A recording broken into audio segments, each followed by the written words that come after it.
बिल्कुल बिल्कुल 100% इसमें कोई एक भी परसेंट संशय नहीं, क्योंकि वाणी से सबसे ज्यादा अपराध बनता है।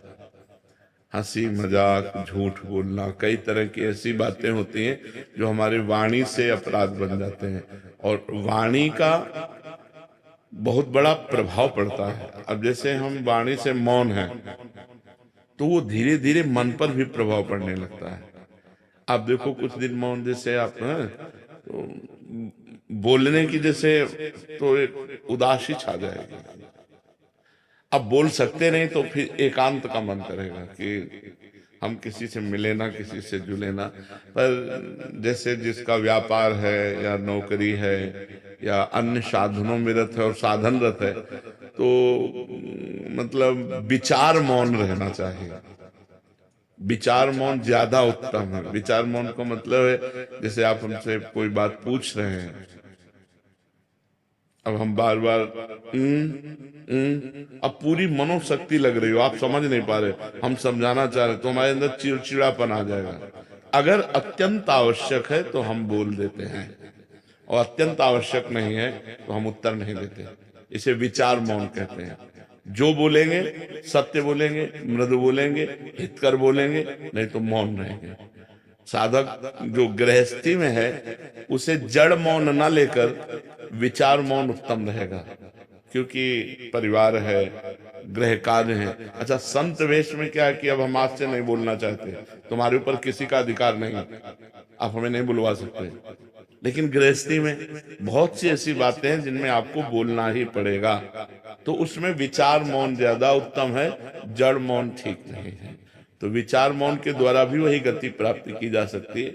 वाणी का सद्व्यवहार परमार्थ को पुष्ट करता है, या वाणी का मौन, दोनों पुष्ट करते हैं। तो हम सद्वाक्य बोल करके, सद्व्यवहार करके अपने मन को निसंकल्प बनाए, अपने मन को मौन की तरफ ले जाए। मन को मौन की, मन का संकल्प रहित हो जाना ही सच्चा मौन है। तो इसके लिए वाणी का मौन सहयोगी है, पक्का सहयोगी है, क्योंकि अपने लोगों ने इसका आश्रय लिया है, इसका सहारा लिया है। आज भी है, शाम टाइम हमको, इस समय तो हमारा ये सेवा रहती है, इसके बाद फिर हम कोशिश करते हैं कि हमें मौन ही रहना पड़े। इशारे से बात कर ली, जैसे कोई बात है कि आप अगर बहुत बोलना हुआ तो दो शब्दों में बोल दिया, शांत अपने सुमिरन चिंतन में। तो ऐसा है, व्यवहाररत उपासक को विचार मौन रहना चाहिए। हाँ, सबको चाहिए। हम व्यर्थ में क्यों बोले, हम क्यों गाली गुप्ता करें, अपनी जवान गंदी करें, झूठ बोले, व्यर्थ में क्यों बोले। बहुत गंभीर रहना चाहिए, शांत रहना चाहिए। उसकी बात सुनी, अगर बोलने लायक है तो उत्तर दिया, नहीं तो मौन है, हमें क्या मतलब, चल दिया। अगर मान लो आपसे कोई पूछ रहा है, आपसे ही डायरेक्ट पूछ रहा है, कोई बात पूछ रहा है, आपको लग रहा है उत्तर देना ठीक नहीं, नजर नीचे की, चल दिया। वो आदमी जो समझे, पागल समझे, अभिमानी समझे, जो समझे वो समझा करे। आप तो प्रपंच रहित है, और जो साधक है वो समझ जाएगा, बड़ा प्रवीण साधक है, अपने आप को कैसे बचाता है, देखो मौन होकर बचा लिया।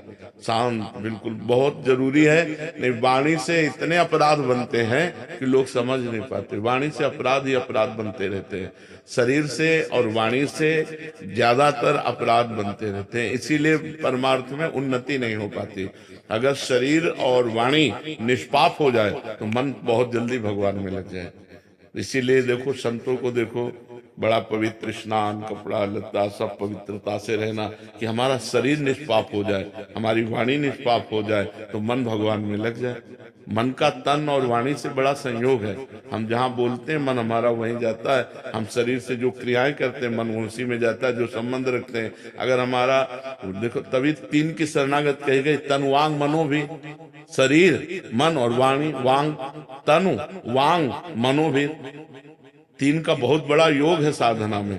तो हम शरीर को पवित्र रखें, वाणी को कम बोलने का अभ्यास रखें, दूसरे को ज्यादा बोलने दें, अपने बहुत सोच समझ के उत्तर दें, और भगवान का नाम स्मरण करें।